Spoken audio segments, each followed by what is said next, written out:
వేసవకాలం వచ్చిందంటే మామిడికాయతో ఆవకాయ పెడతాం. ఆవకాయ అక్క అయితే ఆవకాయకి తమ్ముడు కూడా ఉన్నాడండి. అదేనండి మామిడికాయ ముక్కల పచ్చడి. సేమ్ ప్రాసెస్ అయినా దీని రుచి దీనిదేనండి. మరి మేము చేసిన ముక్కల పచ్చడి చూసి కళ్ళతో రుచిని ఆస్వాదించండి.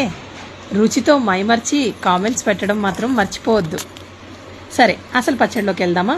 నేను మీడియం సైజు 4 మామిడికాయలను తీసుకుని కడిగి తుడిచి చిన్న ముక్కలుగా కట్ చేసుకుని ఒక 2 అవర్స్ ఆరబెట్టాను.